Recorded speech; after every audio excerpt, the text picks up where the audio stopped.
नमस्ते दोस्तों, हम इंसान शुरू से ही तारों को देखते रहे हैं। हजारों साल तक हम यही मानते रहे कि वो भी चांद और सूरज के जितने ही करीब है।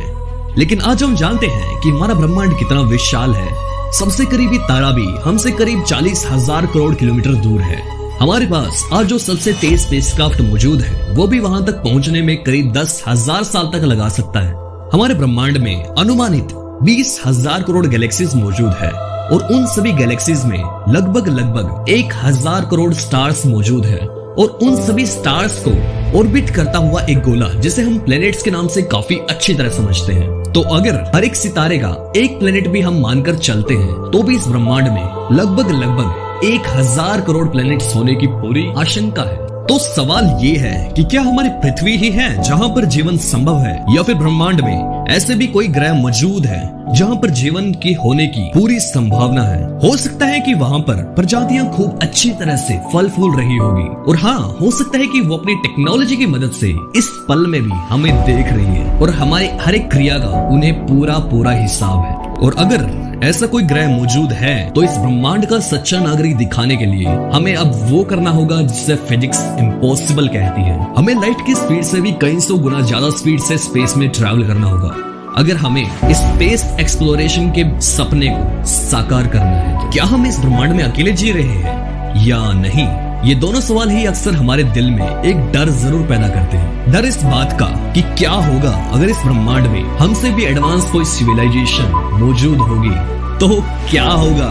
या फिर जिन एलियंस को हमने अपनी साइंस फिक्शन मूवीज में जहां तक देखा है वो इस ब्रह्मांड से बहुत पहले ही विलुप्त हो चुके होंगे। हमारे सबसे नजदीकी ग्रह मंगल की सतह की गहराई से तहकीकात की गई तो रिसर्चर्स बताती है कि कभी एक समय पर मंगल पर भी पानी मौजूद था। चूंकि साइंटिस्ट आज भी ये शंका जताते हैं मंगल के पथरीले पहाड़ों में आज भी पानी होने की पूरी संभावना है। बिग बैंग ही वो घटना थी जिसके कारण खुद ब्रह्मांड अपने अस्तित्व में आ पाया। तो वहाँ आज जो ब्रह्मांड में हम जितना मैस और एनर्जी देखते हैं वो बहुत ही कंसंट्रेटेड फॉर्म में एक जगह पर एग्जिस्ट कर रहा था। एंड जैसे ही ये एनर्जी और ऊर्जा ब्रह्मांड में फैलने लगी वैसे ये ठंडी होती गई, जिससे स्टार्स की फॉर्मेशन, प्लैनेट्स और गैलेक्सीज के बड़े क्लस्टर्स बनने शुरू हुए। और पृथ्वी को जन्मे हुए तो करीब 3.8 बिलियन ईयर्स ही हुए हैं और ब्रह्मांड की उत्पत्ति तो 13.8 बिलियन ईयर्स पहले हो चुकी थी। तो सवाल ये है कि क्या इस ब्रह्मांड में ऐसी कोई पॉसिबिलिटी नहीं हो सकती जिससे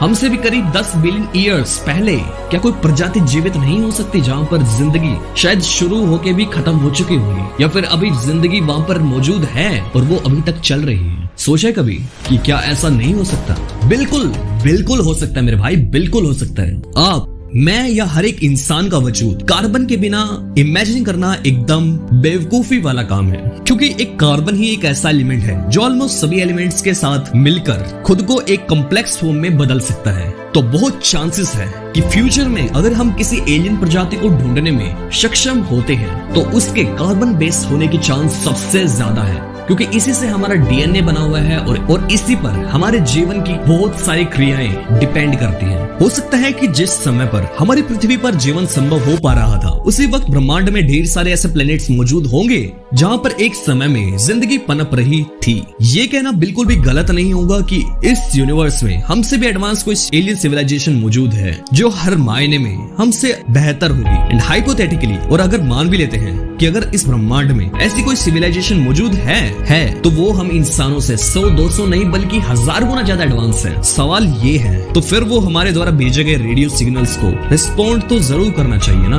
कुछ लोगों का मानना है कि हमने एलियंस को ऑलरेडी खोज लिया है एंड वो हमारे साथ ही इस धरती पर मौजूद है, एरिया 51 नाम की जगह पर। एरिया 51 वो मिस्ट्री है जिसको अमेरिकन ऑफिशियल्स कई सारे दशकों से छिपाते आए हैं। कुछ इंसिडेंट ये जरूर बताते हैं कि वहां पर दूसरे ग्रह से लाए गए एलियंस पर रिसर्च की जाती है और उनकी टेक्नोलॉजी को एक्सप्लोर किया जाता है, जैसे कि कैसे एलियंस बिना फ्यूल के स्पेस में इतनी ज्यादा स्पीड से ट्रैवल कर पाते हैं। गवर्नमेंट एरिया 51 को एक यूएस मिलिट्री का एक सैन्य अड्डा बनाती है जहां पर अमेरिकी सेना अत्याधुनिक विमानों को विकसित करने के लिए उनका प्रयोग करती है। लेकिन जो बात एरिया 51 को रहस्यमयी बनाती है वो है एरिया 51 की रेस्ट्रिक्शन और वहाँ के लॉज या फिर नियम कायदे। एरिया 51 में इंसान तो क्या, एरोप्लेन्स, ड्रोन या और यहाँ तक कि सैटेलाइट भी इसके ऊपर से नहीं गुजर सकती।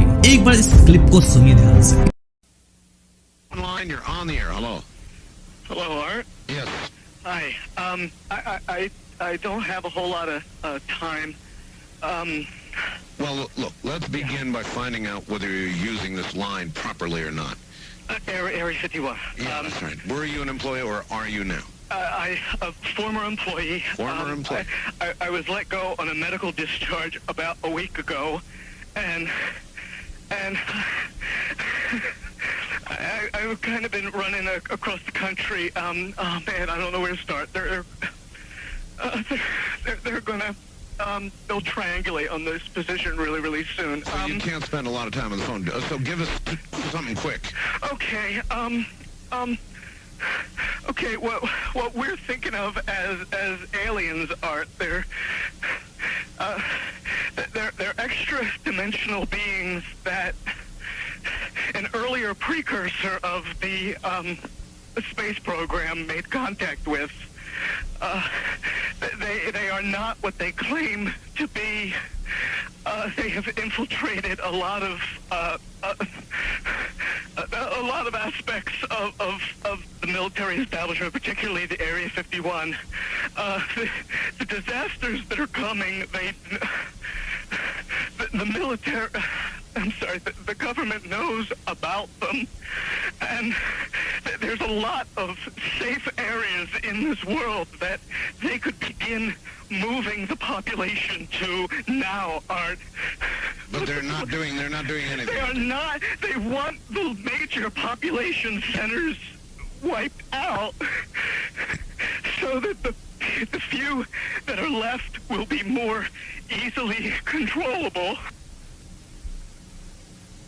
Discharge.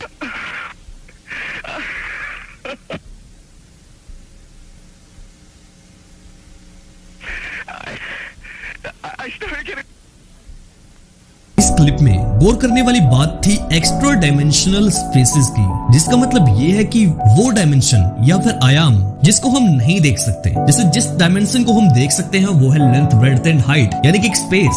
लेकिन उससे भी परे एक डायमेंशन है जहां से वो एलियंस आए हैं। समझ रहे हो कि एलियंस एक अलग ही डायमेंशन से आए हैं। हालांकि इस बात में कितनी सच्चाई है और कितनी नहीं, ये तो बताना बहुत मुश्किल है, जिसको हम अपनी बाहरी दुनिया में नहीं देख सकते।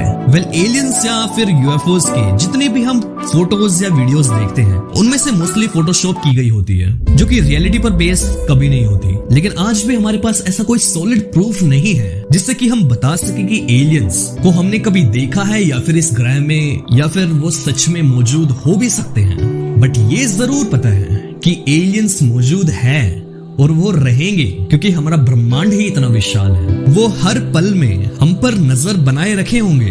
आपको क्या लगता है कि क्या एलियंस सच में एग्जिस्ट करते हैं या फिर एलियंस सिर्फ और सिर्फ साइंस फिक्शन का ही हिस्सा बनकर रह जाएंगे? मुझे नीचे कमेंट करके जरूर बताना। अगली वीडियो आप किस टॉपिक पर देखना चाहोगे मुझे ये भी कमेंट में जरूर बताना भाई। तब तक के लिए जय हिंद।